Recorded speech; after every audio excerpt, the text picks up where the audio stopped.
ह्या कॉन्स्टिट्यूशनमुळे जे आम्ही आज इथे बसलो आहोत सगळे, मग ते ब्युरोक्रॅट्स असो, डॉक्टर असो, सगळे जे अधिकार आणि आम्हाला जे आम्ही आयत झालो आहे ते ह्या कॉन्स्टिट्यूशनमुळेच झालो. जे कॉन्स्टिट्यूशनमध्ये आपल्याला राईट्स आपल्याला मिळाले त्यामुळे आम्ही सर्व ह्या पदापर्यंत आम्ही पोहोचलेलो. हिंदीमधलं ते भाषण आहे.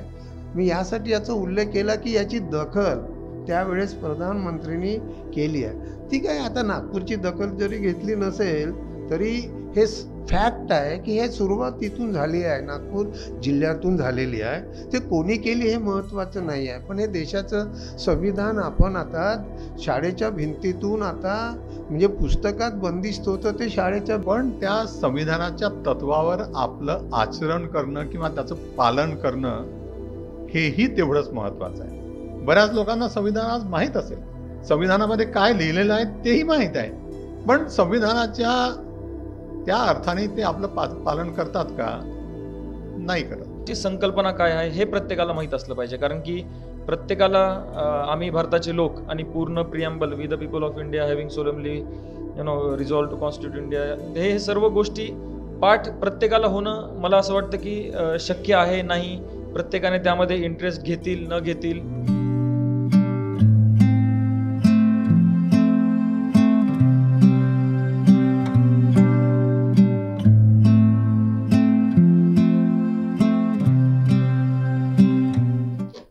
आम्ही भारताचे लोक, भारताचे एक सार्वभौम समाजवादी धर्मनिरपेक्ष लोकशाही गणराज्य घडवण्याचा व त्यांच्या सर्व नागरिकास सामाजिक, आर्थिक व राजनैतिक न्याय, विचार, अभिव्यक्ती, विश्वास, श्रद्धा व उपासना यांचे स्वातंत्र्य, दर्जाची व संधीची समानता. इझेड खोब्रागडे यांचे लिखित आपले संविधान या पुस्तकाचे प्रकाशन माननीय जिल्हाधिकारी डॉक्टर विपिन यांच्या हस्ते करण्यात येत आहे.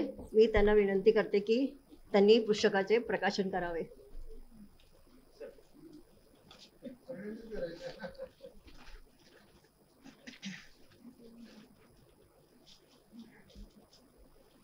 आपले संविधान हे पुस्तकाचे 8वी आवृत्तीचे प्रकाशन आज इथे होत आहे.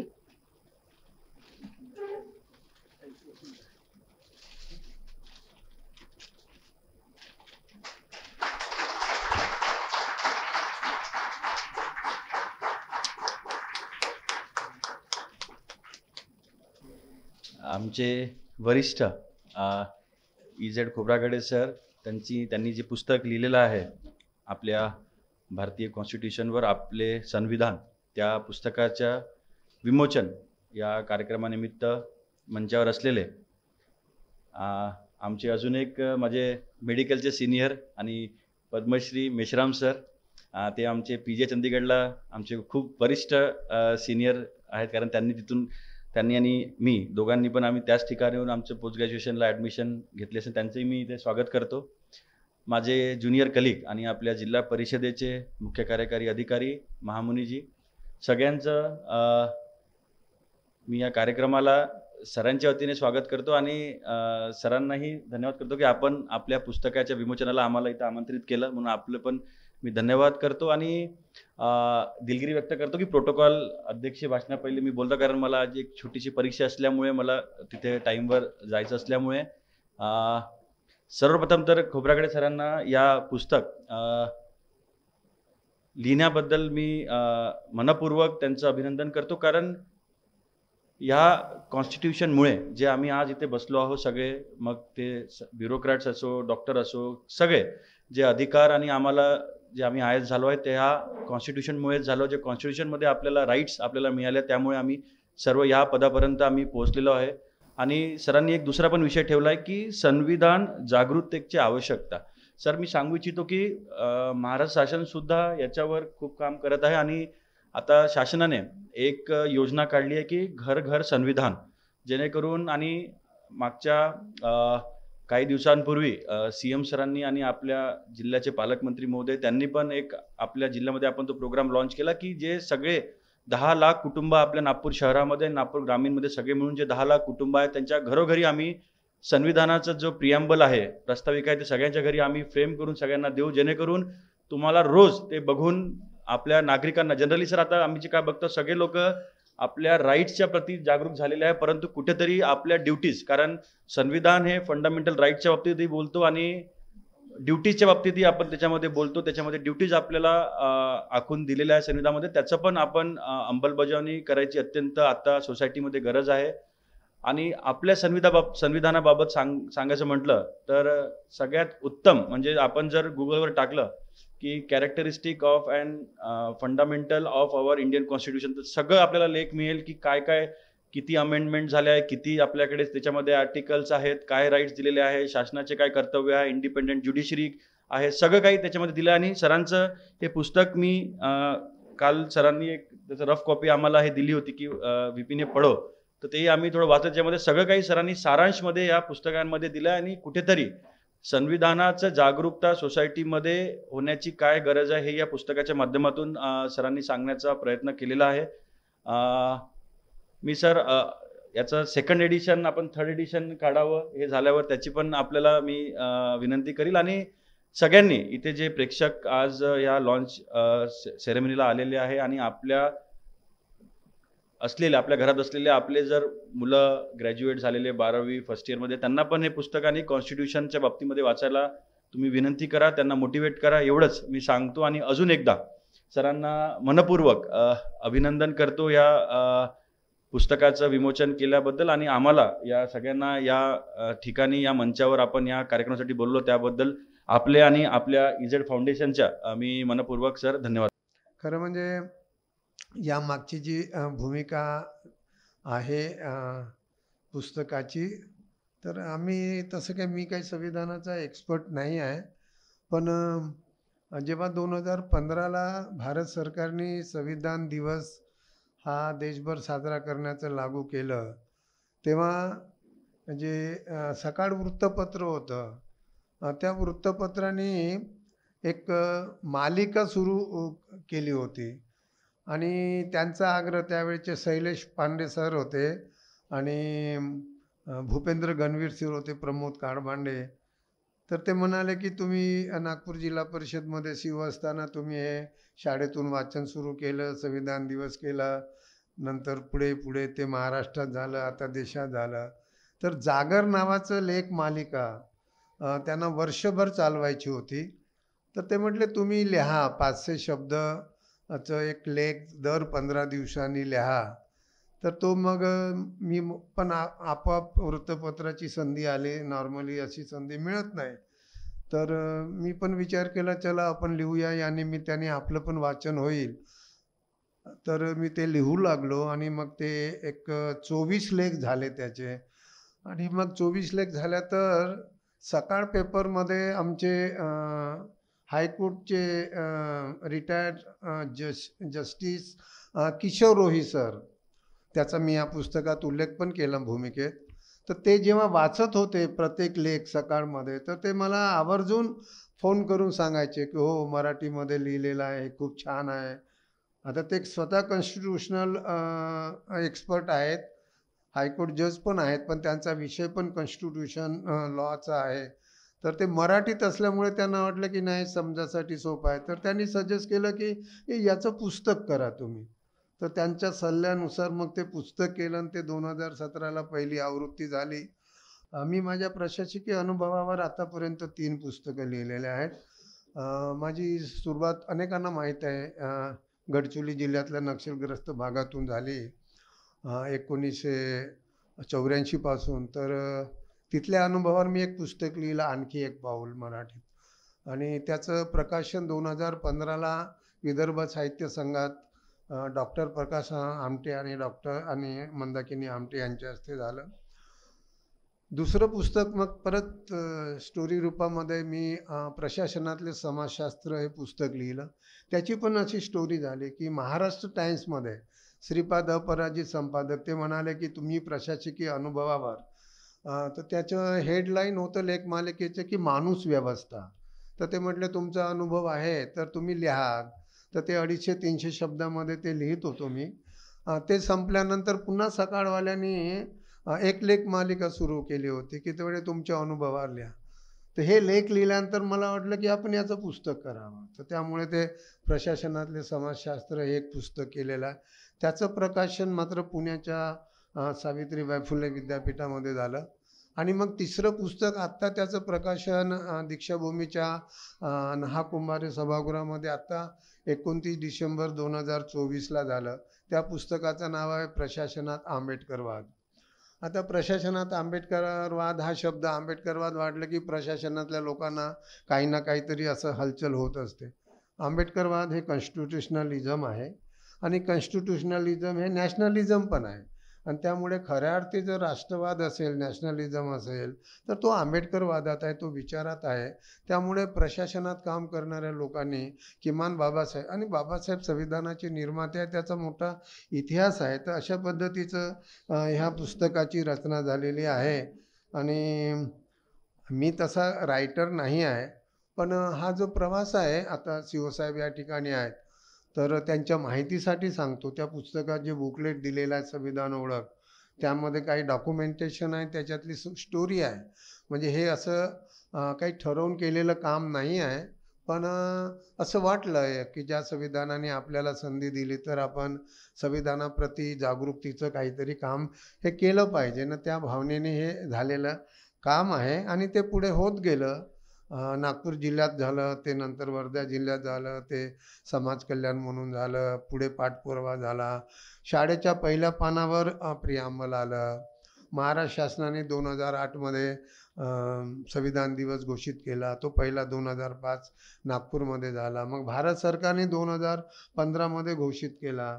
त्याचं एक पुस्तक पण आहे. भारत सरकारने जेव्हा केला तर हे संविधान दिवस 2015चा ते प्रधानमंत्रीचं भाषण आहे.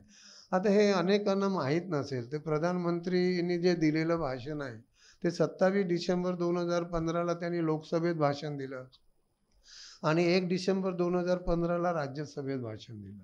तर हे भाषण देताना त्यांनी हा उल्लेख केलेला आहे की महाराष्ट्र सरकारने 2008मध्ये संविधान दिवस सुरू केला. त्यांनी हाही उल्लेख केलेला आहे की महाराष्ट्रातल्या शाळांमधनं प्रियांबल वाचन सुरू झालं. पण आता त्यांना कोणीतरी सांगायचं विसरलं असेल की ते नागपूर जिल्ह्यात झालेलं आहे. नॉर्मली कोणी सांगावं लागतं, ब्युरोक्रॅटनी सांगावं लागतं.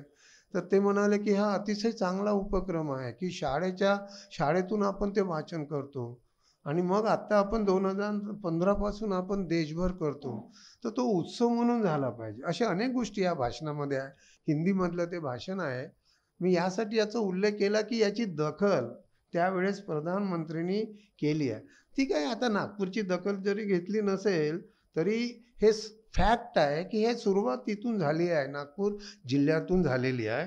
ते कोणी केली हे महत्त्वाचं नाही आहे, पण हे देशाचं संविधान आपण आता शाळेच्या भिंतीतून, आता म्हणजे पुस्तकात बंदिस्त होतं ते शाळेच्या भिंतीवर आणलं आणि शाळेच्या भिंतीवर आणून ते रोज प्रार्थनेत वाचायला लागलो ना. आता सगळीकडे त्याचं वाचन सुरू झालेलं आहे.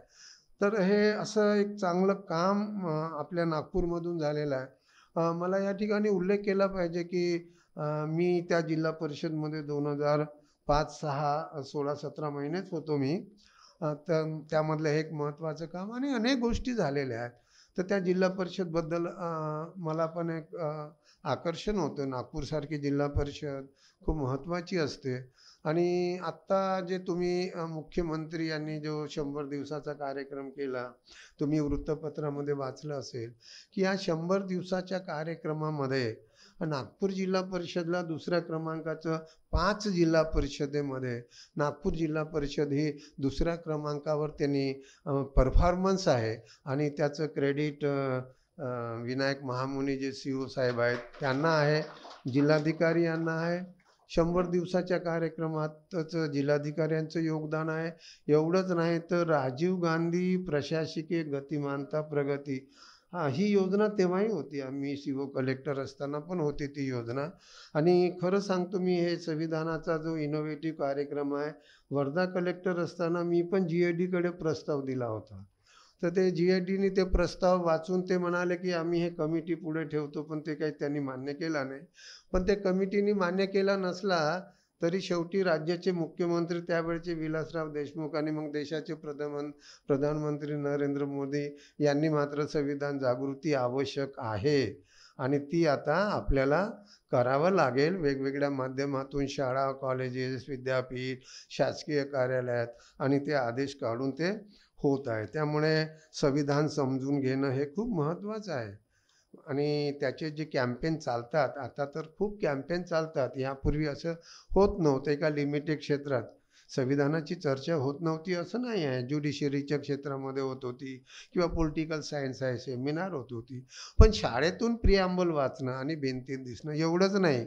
पण आता मला CO साहेबांना पण एक रिक्वेस्ट आहे. मध्ये कुंभोजकर होते, तर मी तसं जात नाही कार्यालयामध्ये, पण एकदा मी त्यांना तिकडे गेलो आणि त्यावेळेस ते फुटाणे पण तेव्हा ॲडिशनल CO होते. ते आमचे जे मित्र आहेत.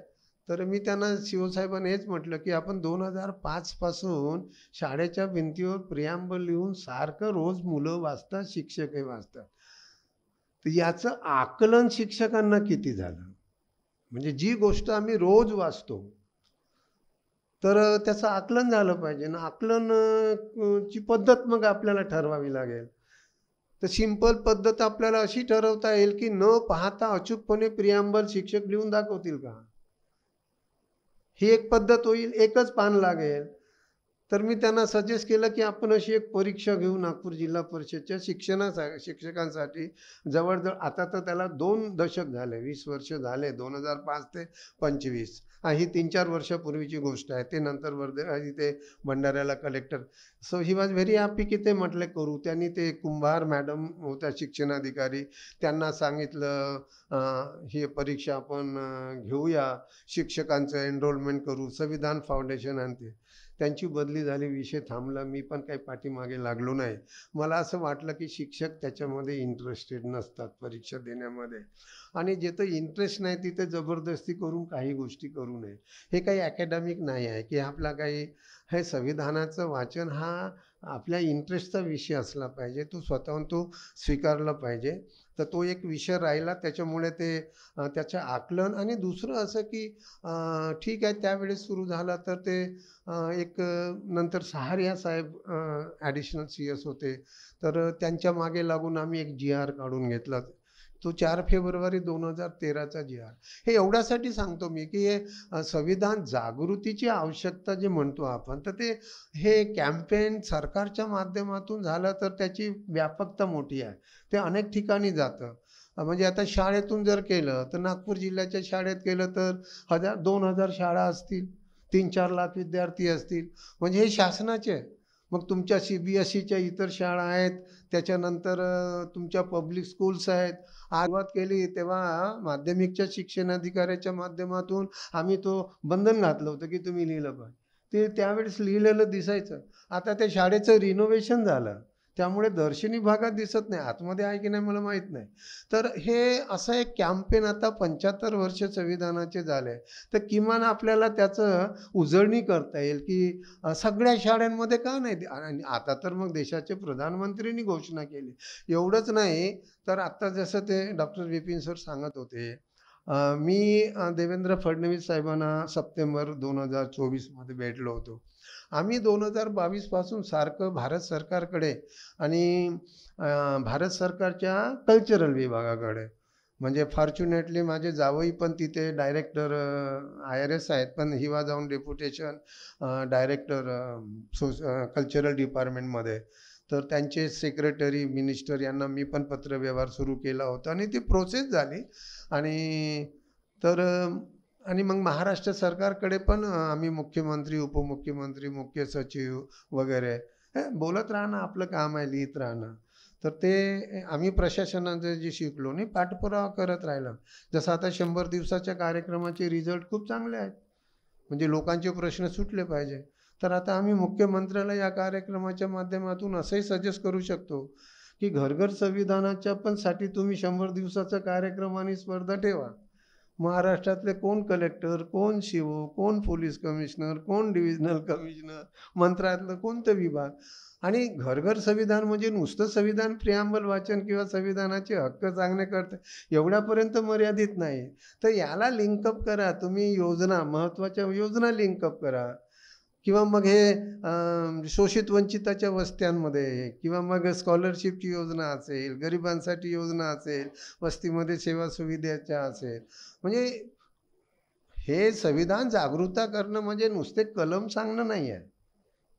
कलमाचा जो आधार आहे, कलम काय सांगते ते प्रॅक्टिकलमध्ये कसं उतरवता येईल ते प्रशासनाने त्याला ते लिंकअप करणे आणि तो विषय घेणे. म्हणजे त्यामध्ये अशा करता येईल काही गोष्टी जोडून की नाही, आम्हाला या वर्षामध्ये आपण घरकुलाची योजना आपण या पद्धतीने शोषित वंचितासाठी करूया. जसं आता कलेक्टर साहेब म्हणाले की प्रियांबल आम्ही घरोघरी वाटू. आता सरकारने तो एक आदेश पण काढलेला आहे बरं,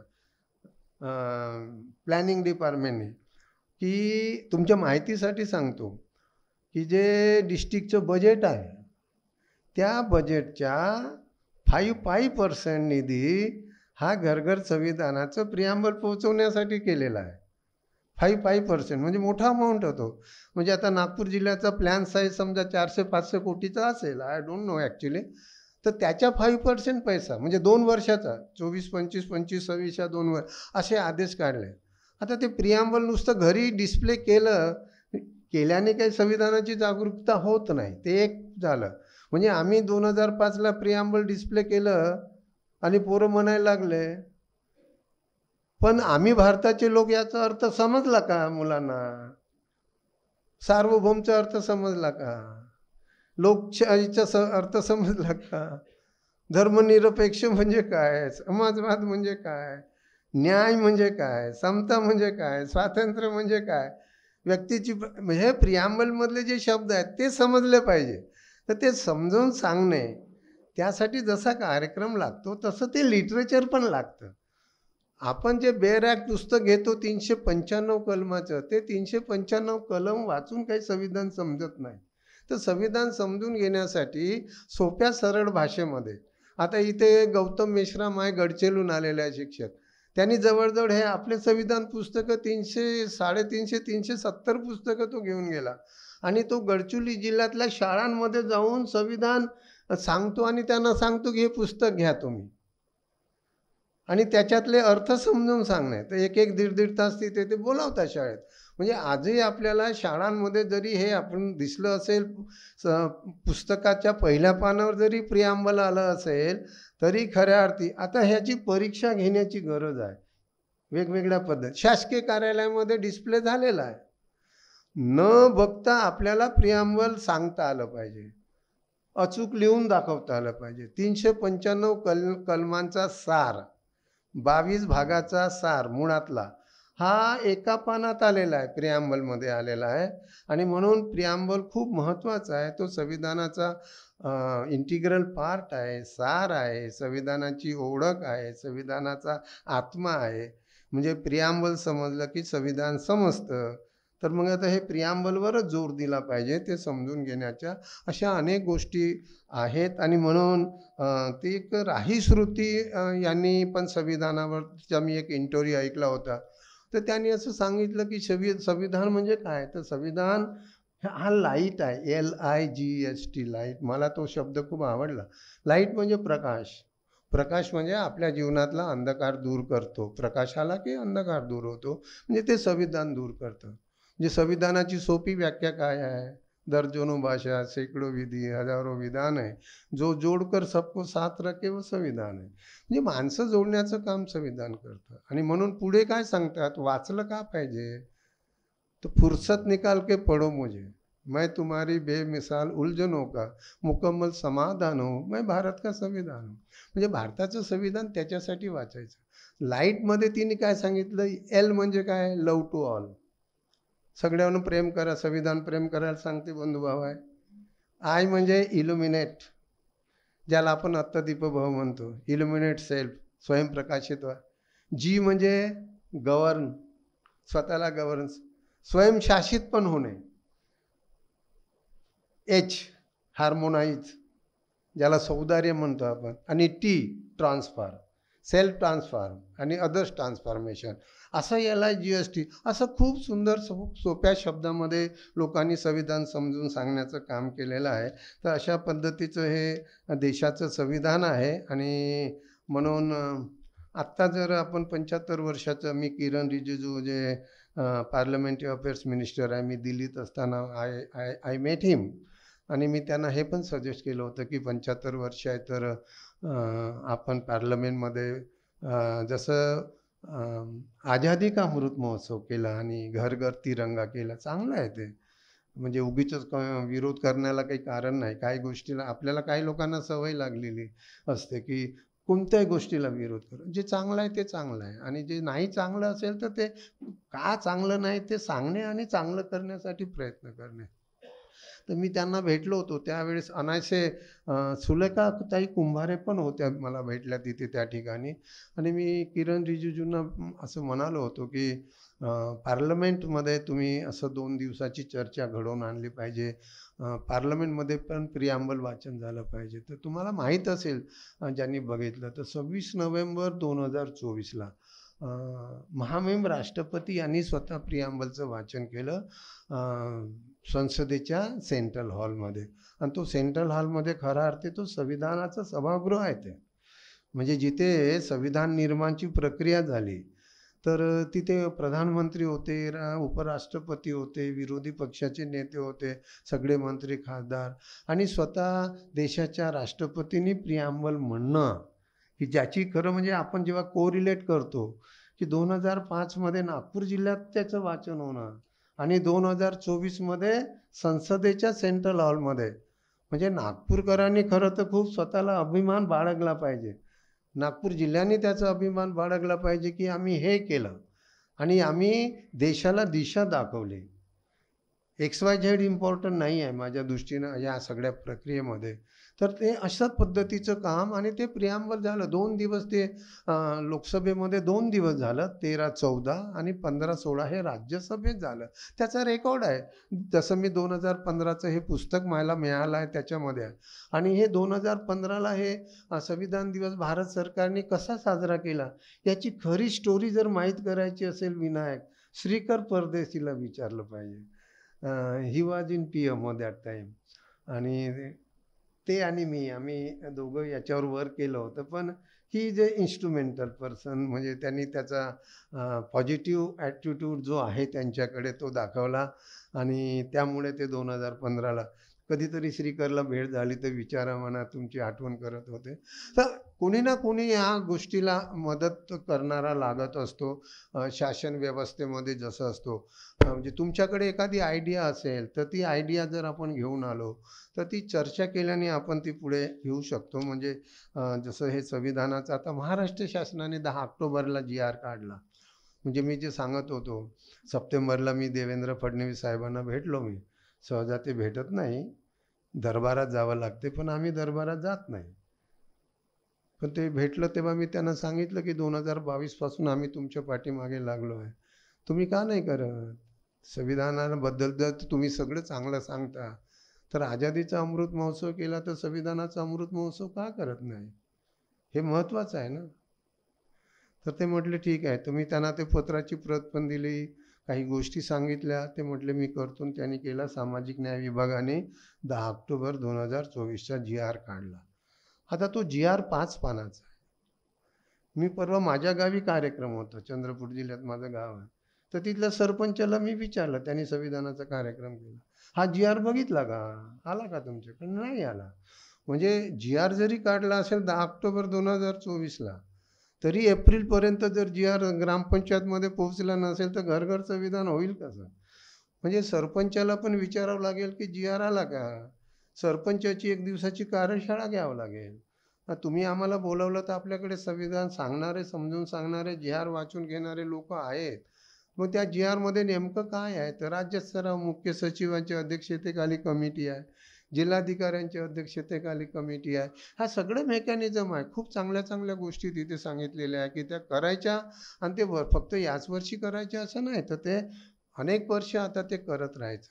जसं आझादीचा अमृत महोत्सव जरी संपला असेल तरी आपण करस्पॉन्डंट लेटर, इमारतीवर ते चिन्ह आपल्याला दिसतात. भारत सरकारने त्या काही गोष्टी केलेल्या आहेत आणि म्हणून हे असे पुरस्कार, परीक्षा आम्ही संविधान फाउंडेशनच्या माध्यमातून विनायक सर तुमच्या माहितीसाठी मी रिटायर झाल्यानंतर 2012ला आम्ही संविधान फाउंडेशन तयार केलं. त्या माध्यमातून पत्रव्यवहार आम्ही संविधानाची शाळा 100 संविधानाच्या शाळेचे कार्यक्रम केले, ऑनलाईन केले. संविधान व्याख्यानमाला करतो, संविधान महोत्सव आहे, संविधान साहित्य संमेलन 2 दिवसाचं आम्ही दीक्षाभूमीच्या सभागृहामध्ये केलं. संविधान मित्र म्हणजे अशा अनेक संकल्पना. एवढंच नाही तर संविधान जागृतीसाठी जे चांगलं काम करतात तर त्यांना आम्ही स्वतः आयडेंटिफाय करतो. आमच्या नॉलेजमध्ये जे आहेत ते असे अनेक असतील. आणि दरवर्षी आम्ही डॉक्टर भीमराव रामजी आंबेडकर संविधान सन्मान हे एक सन्मानपत्र देऊन आम्ही त्यांचा गौरव करत असतो. मग ते पत्रकारितले असेल, व्यक्ती असेल, संस्था असेल, त्याला काही फार पैसे खर्च होत नाही. आणि तुम्ही नॉमिनेशन करा हे वगैरे काही नाही. म्हणजे मला वाटतं की हा माणूस काम करतो. आम्ही 2-4 लोक आमच्या माहितीमध्ये जे आहेत तर अशा पद्धतीचं हे काम आहे ते आपल्याला करता येईल. ह्या संविधानाच्या पुस्तकात 24 चॅप्टर आहेत. आणि बाबासाहेब जे 25 नोव्हेंबर 1949चं जे भाषण आहे, ऐतिहासिक असं भाषण आहे, ते भाषण पण या पुस्तकामध्ये आम्ही दिलेलं आहे. आणि मग एक परिशिष्ट जोडलं आहे, त्याच्यामध्ये संविधान ओळख या कार्यक्रमाबद्दल आम्ही त्याच्यामध्ये माहिती दिली. तर अशा अनेक गोष्टी आपल्याला करता येईल. ते पुस्तक जर तुमच्याकडे ऑलरेडी असेल, काही लोकांनी घेतलं, त्याच्यात आता थोडंसं अपडेट केलं.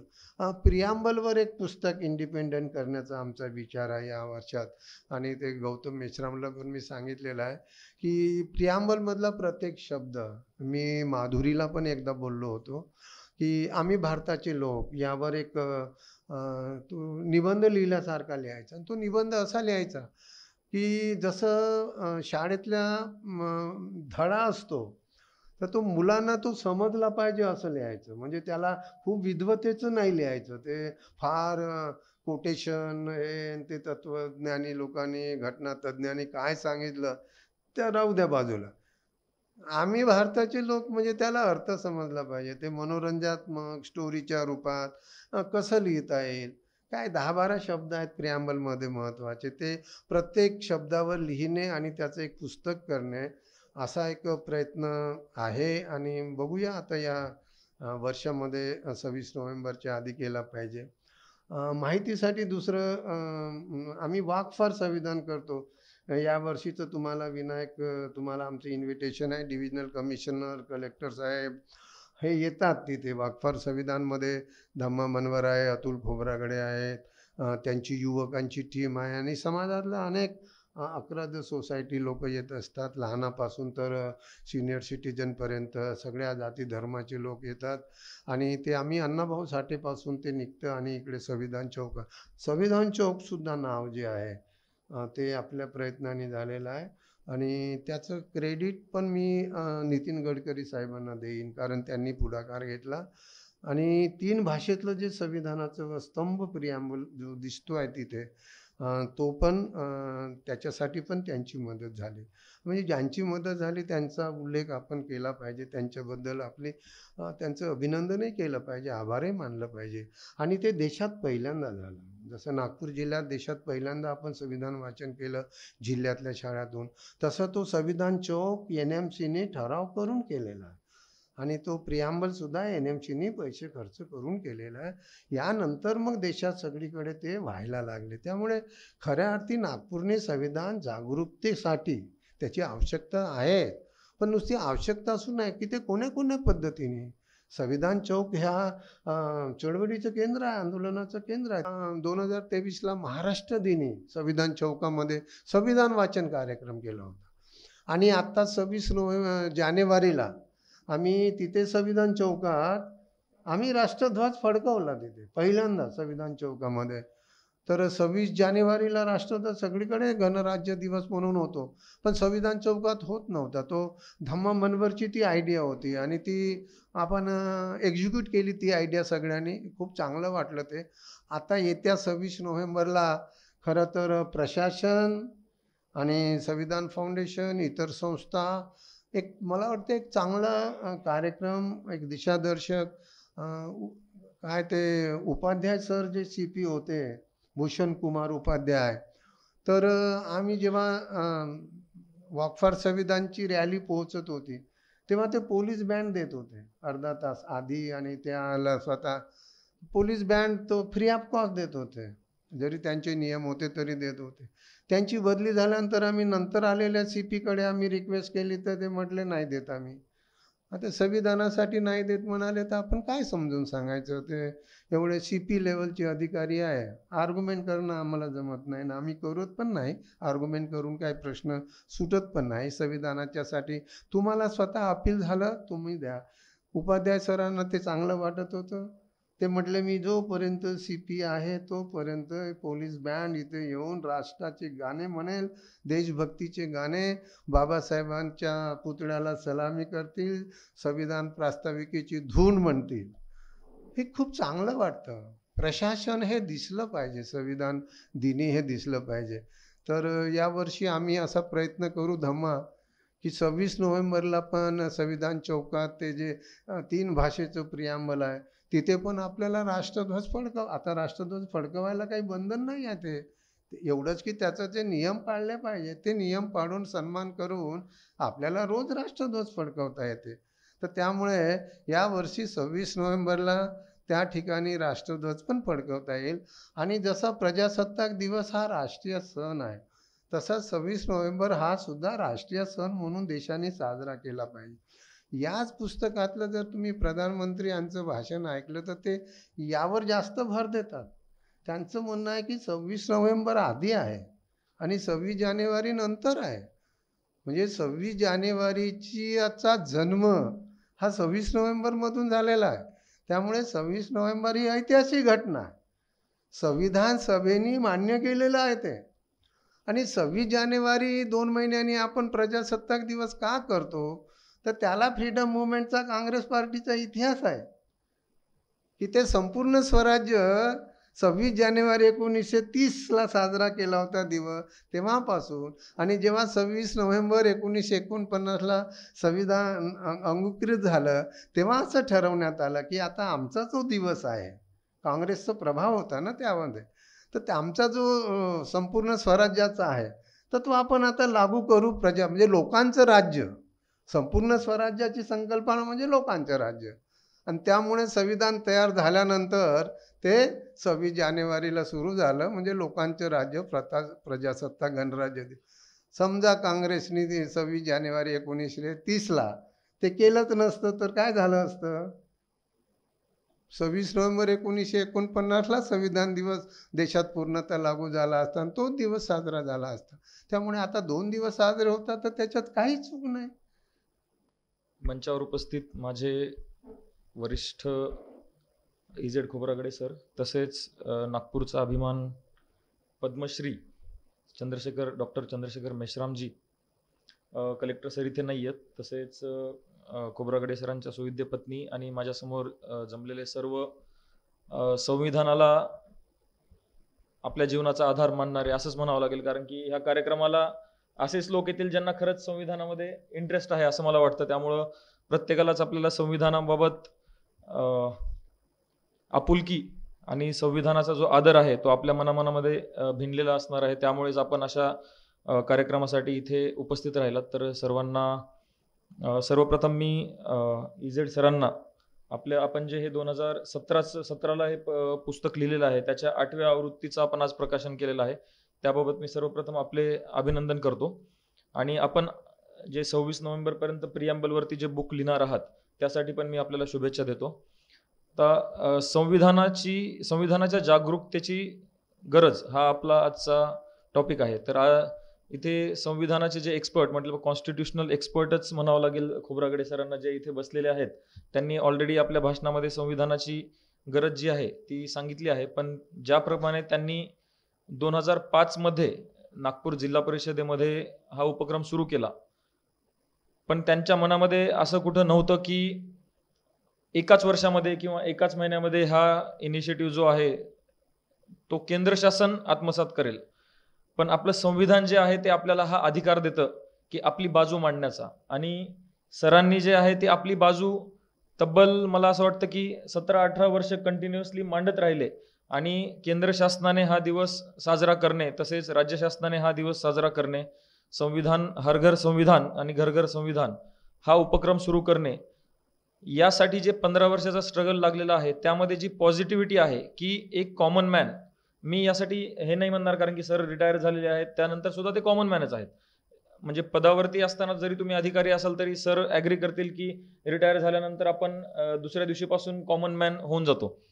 तर एक कॉमन मॅन आपल्या मनामध्ये संविधानाबाबत ज्या आयडियाज आहेत त्या राष्ट्रपतींपर्यंत आणि प्रधानमंत्र्यांपर्यंत आणि मुख्यमंत्र्यांपर्यंत पोहोचून त्यांच्या मनातली जी आयडिया आहे ती अंमलात आणणं, यासाठी जो अट्टहास आहे ते करण्याचा अधिकार जो आहे ते संविधान आपल्याला देतं आणि त्या अधिकारामुळेच सर आपली बाजू प्रत्येक ठिकाणी मांडू शकले आणि त्यामुळेच केंद्र शासनावरती आणि राज्य शासनावरती हा निर्णय झाला. तसेच सरांनी जे सांगितलं की पार्लमेंटमध्ये कॉन्स्टिट्यूशनबाबत डिस्कशन झालं, तर सर यावेळेस महाराष्ट्राच्या विधानसभेमध्ये सुद्धा खूप सुंदर आपल्या संविधानाबाबत डिस्कशन झालेलं आहे आणि त्यामध्ये आपले माननीय मुख्यमंत्री फडणवीस साहेब जे आहेत त्यांचं संविधानावरचं स्पीच आहे हे प्रत्येकाने आवर्जून ऐकण्यासारखं स्पीच आहे. त्यांचं म्हणजे वेल रिसर्च आणि व्हेरी इन्फॉर्मेटिव्ह स्पीच असं झालेलं आहे. तर तो पण आपला जो इतके दिवसाचा स्ट्रगल होता की संविधानाबाबत शासनाने निर्णय घेतले पाहिजे, हा पण आपल्या स्ट्रगलचा विजय म्हणावा लागेल. त्यासाठी मी आपल्याला त्यासाठी सुद्धा शुभेच्छा देतो आणि आपले अभिनंदन करतो. राहिला मुद्दा संविधान प्रत्येकाला माहीत असण्याचा, तर मला असं वाटतं की संविधान प्रत्येकाला वर्ड बाय वर्ड जरी माहीत नसेल तरी संविधानाचा आत्मा आणि आपल्या प्रशासकीय आणि राजकीय ज्या घडामोडी घडतात त्यामागे जो संविधान आहे तर त्या संविधानाची संकल्पना काय आहे हे प्रत्येकाला माहीत असलं पाहिजे. कारण की प्रत्येकाला आम्ही भारताचे लोक आणि पूर्ण preamble we the people of India having solemnly resolve to constitute India, हे सर्व गोष्टी पाठ प्रत्येकाला होणं मला असं वाटतं की शक्य आहे नाही.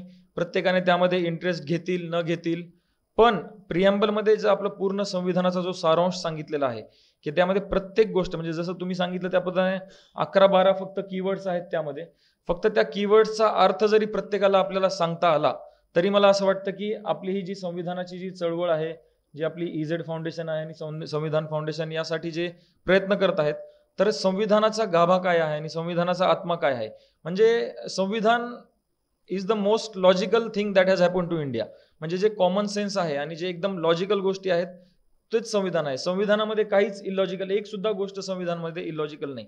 मी UPSCचे 2 इंटरव्ह्यू दिले, माझे भरपूर मित्रांनी आणि माझे जे सिलेक्ट झालेले अधिकारी आहेत त्यांनी पण इंटरव्ह्यू दिले. तर UPSC पॅनलचा एक फेवरेट क्वेश्चन आहे की तो प्रत्येक ठिकाणी ते विचारतात, प्रत्येक कॅन्डिडेटला, म्हणजे 100 मधल्या कमीत कमी 15 ते 20 कॅन्डिडेटला हा प्रश्न विचारतात की, आणि मला पण विचारला गेला होता की आपलं जे संविधान आहे तर constitution, what is the most beautiful and important thing about India. आणि मला असं वाटतं की आम्ही जेवढ्यांनी डिस्कशन केलं, मी कमीत कमी 25 ते 30 माझ्या सहकाऱ्यांसोबत याबाबत डिस्कशन केलेलं आहे, तर एकाचं सुद्धा उत्तर सेम नव्हतं. तर that is the beauty of our constitution की आपल्या कॉन्स्टिट्यूशनमध्ये इतक्या अशा गोष्टी लपलेल्या आहेत की आता आम्ही जेव्हा UPSCचा अभ्यास करायचो तेव्हा आम्ही प्रत्येक वेळेस जेव्हा संविधान वाचायचो, जेव्हा आम्ही इंडियन पॉलिटी वाचायचो, प्रत्येक वेळेस आम्हाला असं वाटायचं की काहीतरी नवीन भेटत आहे. आमच्या जेव्हा 17, 18, 25 रिव्हिजन्स झाल्या तरी 26व्या वेळेस जेव्हा आम्ही कॉन्स्टिट्यूशन बेअर ऍक्ट घेऊन वाचायचो त्यावेळेस कळायचं की ही वेगळी गोष्ट आहे. आणि प्रत्येक UPSC इंटरव्ह्यूमध्ये असे प्रश्न विचारले गेले आणि त्यामध्ये प्रत्येकाचं उत्तर वेगळं आहे. कोणी सांगितलं की preamble is the best part of India, का बरं, तर तो पूर्ण आपल्या संविधानाचा गाभा आहे. कोणी सांगितलं की इलेक्शन प्रोसेस जे आहे आर्टिकल 311 त्याशिवाय आपलं संविधान टिकू नाही शकत, तर तो सगळ्यात महत्त्वाचा पार्ट आहे. कोणी सांगितलं की फंडामेंटल राईट्स जे आहे आर्टिकल 19 जे आहे, कोणी सांगितलं की DPSP सांगितलं. तर प्रत्येकाचा संविधानाकडे बघण्याचा दृष्टिकोन जो आहे तो वेगळा आहे आणि आपण जितके संविधानाचं आकलन करायचा प्रयत्न करू तितकं आपल्याला संविधानाबाबत ज्या सुंदर गोष्टी आहेत त्या हळूहळू कळतात. आणि माझं पण स्वतःचं उत्तर पण आपलं चेंज होत जातं की पहिल्या वाचनामध्ये आपल्याला असं वाटतं की संविधानाची सगळ्यात छान गोष्ट ही आहे, पण आपण 2-3 वेळेस वाचल्यानंतर असं वाटतं की नाही, ही तर कॉमन गोष्ट आहे, कारण की संविधान कॉमन सेन्सवरती आधारलेलं आहे. तर आपले भारतरत्न महामानव जे डॉक्टर बाबासाहेब आंबेडकरांनी आपल्याला जे संविधान दिलेलं आहे ते ॲक्च्युली जगामध्ये जितक्या लोकशाही आहेत त्या लोकशाहींमध्ये जे संविधान चालतं त्यातल्या बेस्ट ऑफ द बेस्ट गोष्टी घेऊन भारताला एक सार्वभौम बनवण्यासाठी जे लागेल त्या सर्व गोष्टी त्या संविधानामध्ये आहेत. त्यामुळे जेव्हा सुप्रीम कोर्टचे जजेस पण आहेत कुठल्या पण केसमध्ये कुठल्या पण लॉची व्हॅलिडिटी ठरवताना त्यांचा सर्वात पहिला मुद्दा असतो की कॉन्स्टिट्युशनलिझम, की ही गोष्ट कॉन्स्टिट्यूशनच्या अगेन्स्ट आहे की नाही. तर आता आपण या आपलं जे आकलन आहे, जसं जसं आपलं वय वाढत जातं, जसं जसं आपलं शिक्षण वाढत जातं, तसं तसं आपलं आकलन पण वाढत जातं. पण शाळेतल्या विद्यार्थ्यांना काय कळायला पाहिजे, शाळेतल्या विद्यार्थ्यांना इक्वेलिटी म्हणजे काय हे कळायला पाहिजे, इक्विटी म्हणजे काय हे कळायला पाहिजे, डिस्क्रिमिनेशन नाही करायला पाहिजे, ह्या गोष्टी कळायला पाहिजेत. तर ह्या छोट्या छोट्या गोष्टी ज्या आहेत की बाबा फंडामेंटल राईट, मला बोलण्याचा अधिकार आहे पण मला काहीही बोलण्याचा अधिकार नाही, हे विद्यार्थ्यांना कळायला पाहिजे. म्हणजे छोट्या ज्या गोष्टी आहेत यामध्ये आपण विद्यार्थ्यांना PhD टाईपचे लेक्चर्स त्यांना ऐकून त्यांना संविधानामध्ये एक्सपर्ट आपण त्यांच्याकडनं तसे एक्सपेक्ट नाही करू शकत, पण आपण त्यांच्याकडनं हे तरी एक्सपेक्ट करू शकतो की अरे तुमच्या दोघांमध्ये काय फरक आहे. तर त्याला हे सांगता आलं पाहिजे की आमच्या दोघांमध्ये टेक्निकली आमच्यामध्ये काही फरक नाही आहे, आमच्यामध्ये डिफरन्सेस जे आहेत ते आम्ही एकमेकांना रिस्पेक्ट करतो, मुलगा मुलगी यामध्ये काही फरक नाही आहे, आमच्या दोघांना समान अधिकार आहेत, प्रत्येक नागरिकाला समान अधिकार. या गोष्टी जरी विद्यार्थ्यांना कळाल्या तरी मला असं वाटतं की आपली जी चळवळ आहे आणि जी आपण शाळांपासून सुरू केलेली चळवळ आहे ती सक्सेसफुल होईल. मी सुद्धा जिल्हा परिषदेचा CEO म्हणून यामध्ये नक्कीच लक्ष घालून संविधानाचा प्रचार, तर आपलं हर घर संविधान सुरू होणारच आहे, त्यामध्येच आपण जे सजेशन सांगितलेले आहेत ते कशा पद्धतीने इंटिग्रेट करता येतील आणि संविधान आपण जे सांगितलं की लाईट LIGHT त्या पद्धतीने शाळेच्या विद्यार्थ्यांना सुद्धा लाईटचा अर्थ सोप्या भाषेमध्ये कसा कळेल आणि संविधानाचं महत्व की संविधान का गरजेचं आहे. कारण की संविधान जर नसेल तर there will be chaos and there will be anarchy. कुठलाच कायदा जो आहे तो प्रत्येक जण आपापल्या मनाप्रमाणे बनवेल. अशा सोप्या सोप्या भाषेमध्ये जरी मुलांना संविधान कळालं तरी त्यांचा संविधानाबाबत इंटरेस्ट डेव्हलप होईल आणि संविधान असे काही खूप डोक्यावरनं जाणारी गोष्ट नसून हे आपण आपल्या घरामध्ये सुद्धा आपल्या मुलाला आपल्या मुलींना ह्या गोष्टी सांगू शकतो. अशा पद्धतीचं आपलं सोपं संविधान आहे. आपल्या संविधानाची ब्युटी म्हणजे आपलं संविधान रिजिड पण आहे आणि आपले संविधान चेंज पण करू शकतो. तर रिजिड म्हणजे संविधानामधल्या काही गोष्टी ज्या आहेत त्या कधीच चेंज नाही होणार आणि भलेही सत्ता कोणाची येईल, किती मेजॉरिटी आहे, किती वोट मिळत आहेत, है ना, या व्यतिरिक्त म्हणजे असं जरी असेल आपल्या जेवढ्या लोकसभेच्या सीट्स आहेत तेवढ्या सगळ्या जरी एका पक्षाला असतील तरी सुद्धा काही गोष्टी ज्या आहेत त्या चेंज करता येणार नाही. हे आपल्या संविधानाची ब्युटी आहे. आणि काही काही गोष्टी अशा आहेत की त्यांना हाफ मेजॉरिटी असेल, 2/3 मेजॉरिटी असेल तरी काही गोष्टी आहेत ज्या आपल्याला कंटिन्युअस ज्या चेंज कराव्या लागतात, with time we have to change, त्या गोष्टी सुद्धा संविधानामध्ये आपल्याला चेंज करता येतात. इतकी आपल्या संविधानाची सुंदरता आहे. त्यामुळे एखाद्या पक्षाला सर्व सीट मिळाल्या आणि एखाद्या पक्षाला कमी जरी सीट मिळाल्या तरी भरपूर असे प्रोव्हिजन्स आहेत की तिथे त्यांचं सुद्धा म्हणणं त्यांना कन्सिडर करावं लागतं आणि जोपर्यंत त्या विरोधी पक्षाच्या कमिटी पॉझिटिव्ह ओपिनियन देत नाहीत तोपर्यंत त्यांना त्या कायद्यामध्ये बदल करता येत नाही. तर अशा पद्धतीने आपण संविधानावरती आपण भरपूर वेळ बोलू शकतो. माझा पण आवडीचाच विषय आहे आणि यामध्ये नक्कीच जिल्हा परिषदेच्या शाळांमधनं यापुढे ही चळवळ कशा पद्धतीने सुरू ठेवता येईल आणि त्यामध्ये इनोव्हेटिव्हली किंवा युनिकली विद्यार्थ्यांना इंटरेस्ट डेव्हलप होईल अशा पद्धतीने काय करता येईल त्यामध्ये आपण नक्कीच चर्चा करून यापुढे जी आपल्याला कारवाई करायची आहे ती ठरवूया. मला इथे आपण बोलवलं आणि बोलण्याची संधी दिली त्यासाठी मी संविधानाचे आणि आपले दोघांचे आभार मानतो आणि आपल्या येणारे जे लिटरेचर मधलं आपलं जे करिअर आहे त्यासाठी पण मी आपल्याला शुभेच्छा देतो.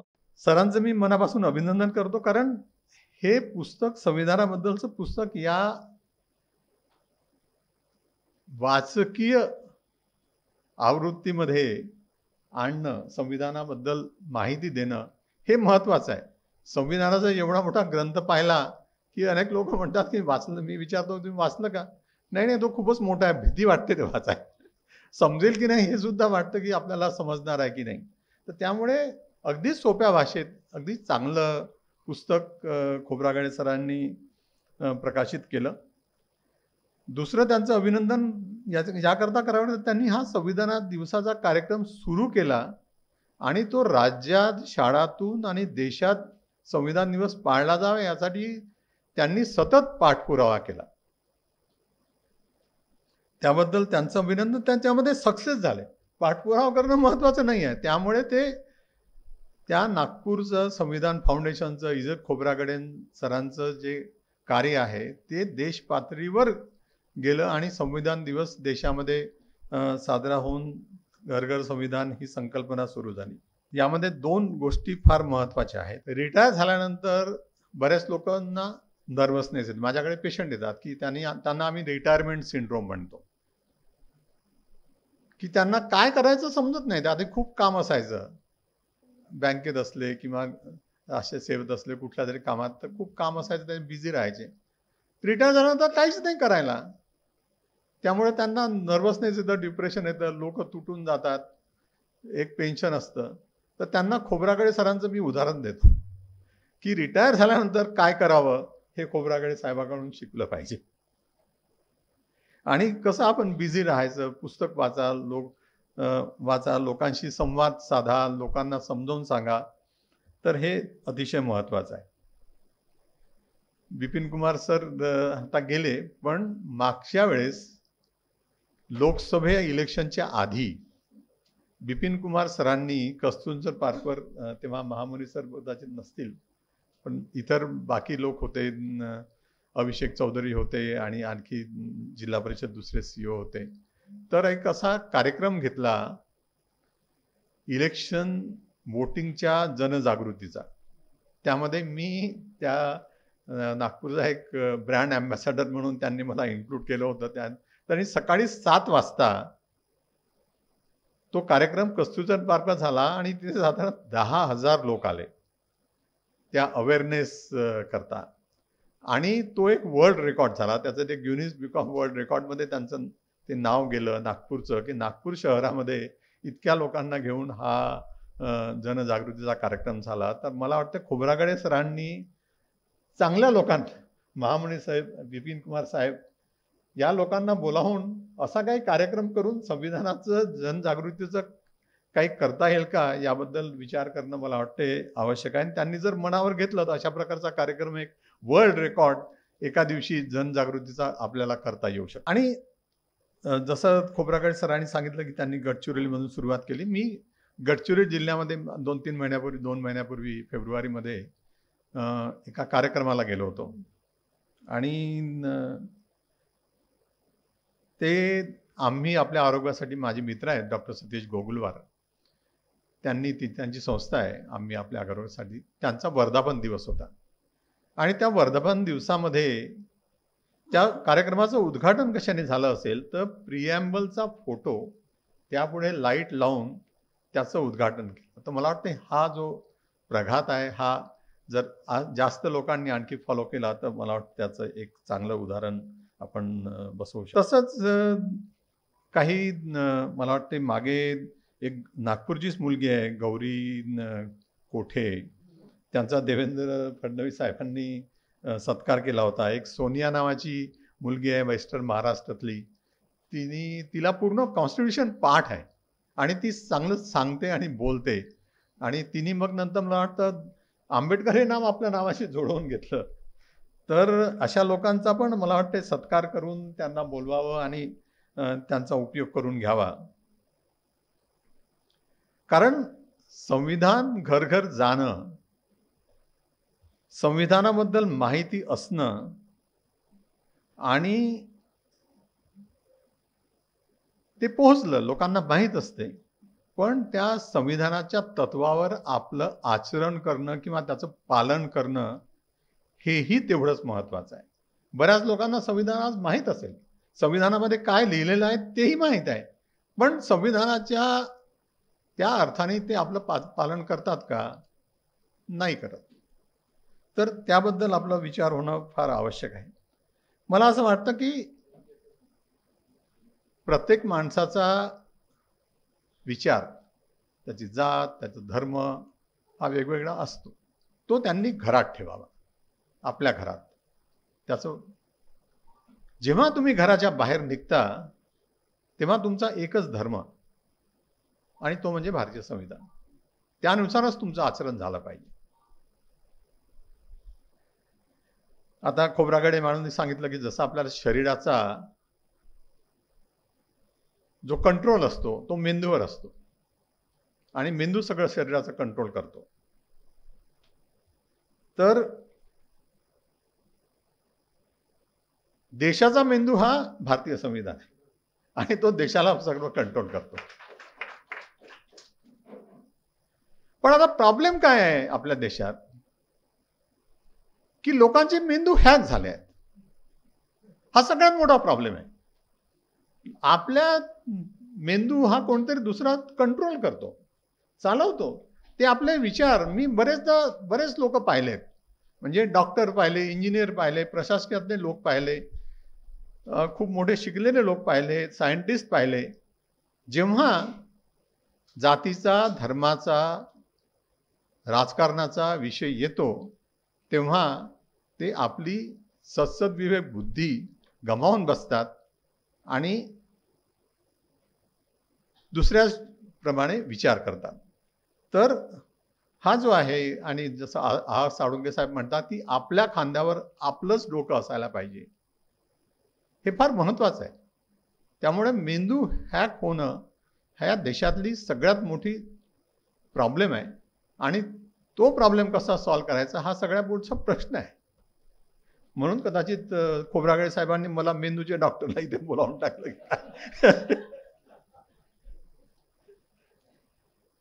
तसेच आपले संभाजी भगत लोकशाहीर आहेत, आणि तेही पण बऱ्याच ठिकाणी संविधानाची पाठशाळा करतात. तर आपण जे सांगतो किंवा भाषणं देतो किंवा शाळेतल्या मुलांना सांगतो ते समजण्यापेक्षा पथनाट्य, हे शाहीर, लोकशाहिरांच्या गीतातून किंवा याच्यातून जर संविधानाबद्दल माहिती पोहोचवण्यात आली शाळामध्ये तर आणखीच जास्त चांगलं होईल असं मला वाटतं. दुसरं, शाळेतल्या मुलांना आपण डिबेट कॉम्पिटिशन, इलॉक्युशन कॉम्पिटिशन ह्या देऊन, म्हणजे मुलं वाचतील, मग अभ्यास करतील. सगळं संविधान नाही, एखाद विषय द्या की संविधानामधली समता म्हणजे काय, संविधानामधलं स्वातंत्र्य म्हणजे काय, संविधानामधलं न्याय म्हणजे काय, संविधानातली बंधुता म्हणजे काय, अशा वेगवेगळ्या वर्षावर त्यांना बोलू द्या, त्यांना अभ्यास करू द्या, आणि मग ते मुलं बोलतील, अभ्यास करतील आणि मुलं ऐकतील सुद्धा. हा एक चांगला उपक्रम होऊ शकतो. आणि संविधानाचं सगळ्यात मोठं इम्पॉर्टंट असं आहे की संविधानामध्ये एक आपल्याला वैज्ञानिक दृष्टिकोन मिळतो, आणि हा वैज्ञानिक दृष्टिकोन या भारतातल्या लोकांना देण्याचं काम हे भारतीय संविधानाने केलं आहे, आणि त्यामुळे हा वैज्ञानिक दृष्टिकोन डेव्हलप होणं फार आवश्यक आहे.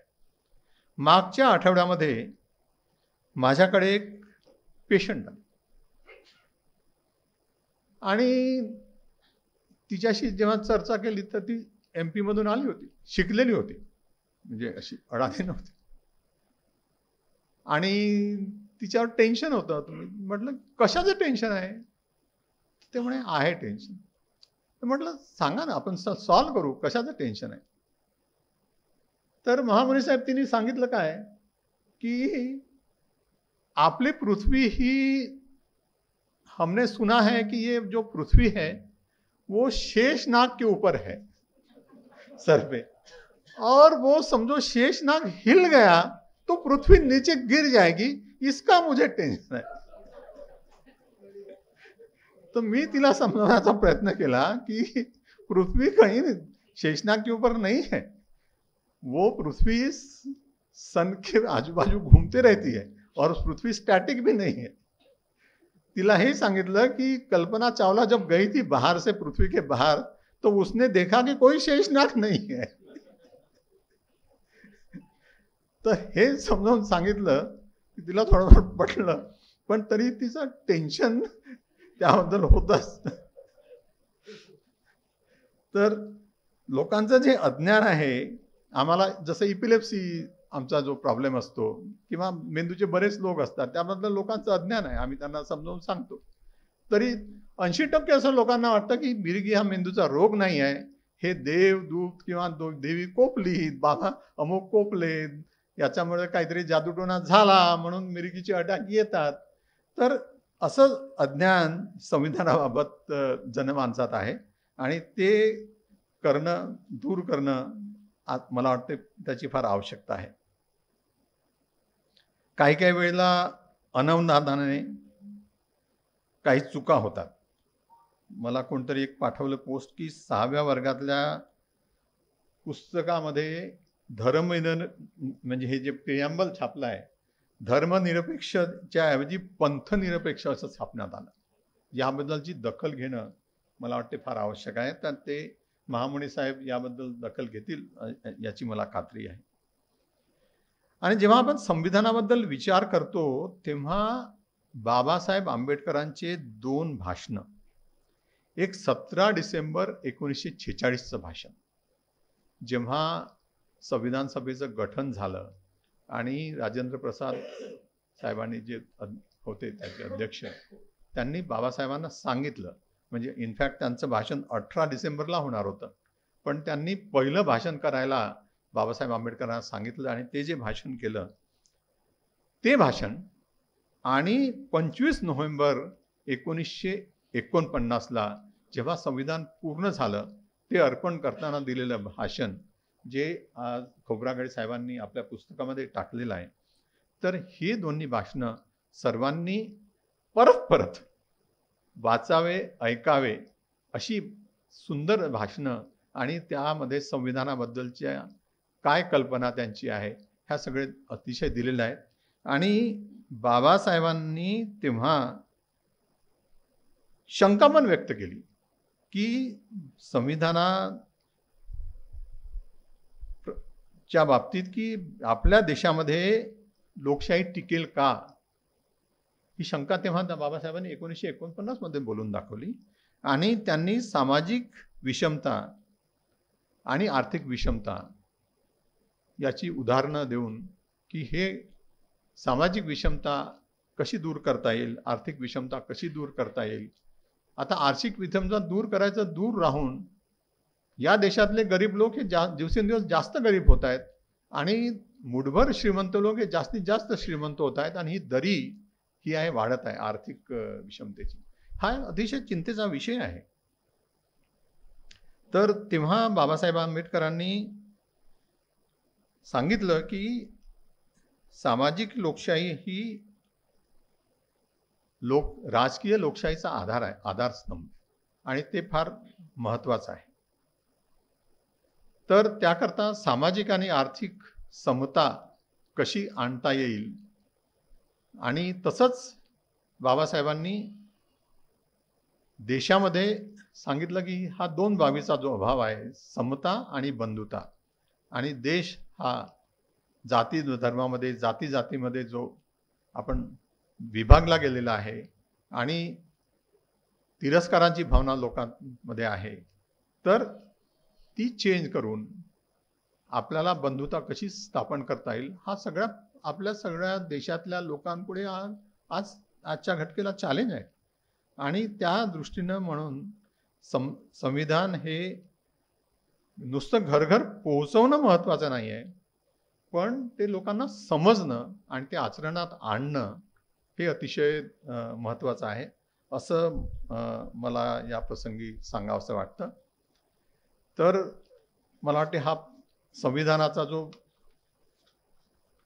जनजागृतीचा हा जो प्रकल्प आहे तो आणखी तेजानं, आणखी जास्त ताकदीनं, आणखी व्यापक प्रमाणात आपण कसा लोकांपर्यंत नेऊ शकतो, आणि त्या संविधानाबद्दल, कारण ह्या संविधानाच्या जनजागृतीतून आपल्याला देश बांधणीचं काम करायचं.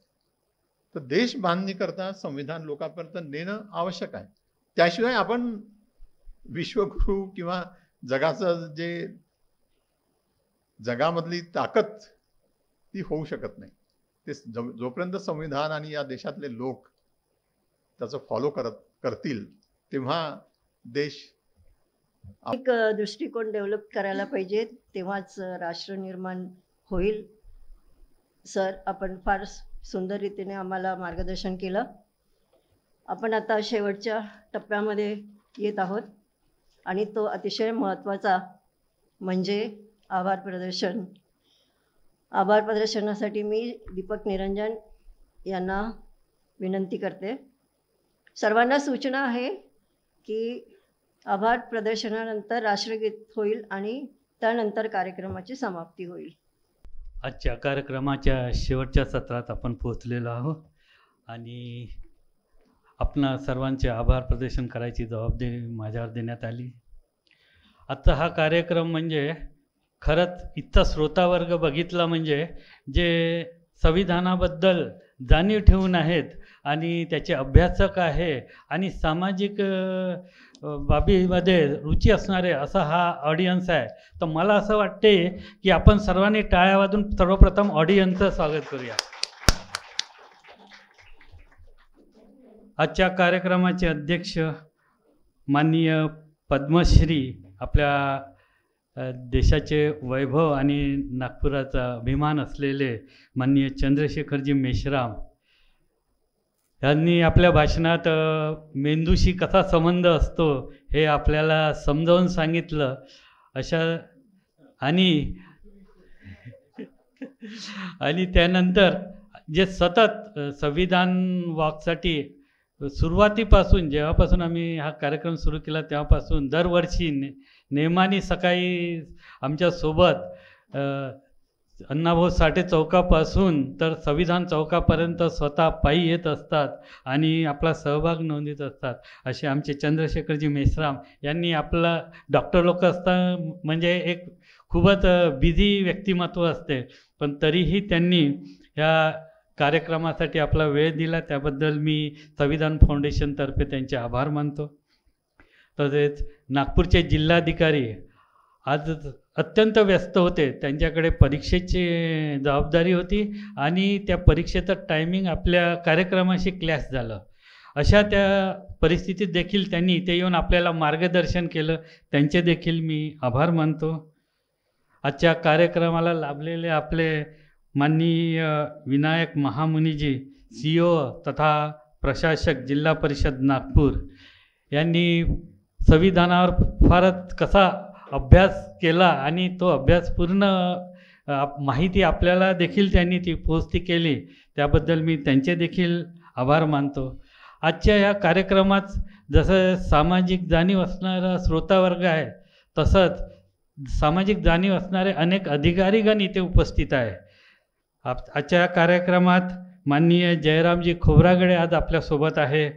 निवृत्त न्यायाधीश माननीय शिवरकर साहेब इथे आहेत. माननीय दादाराव बनकर आहे आपल्यासोबत. डॉक्टर प्रशांत कडू सर इथे आपल्यासोबत आहेत.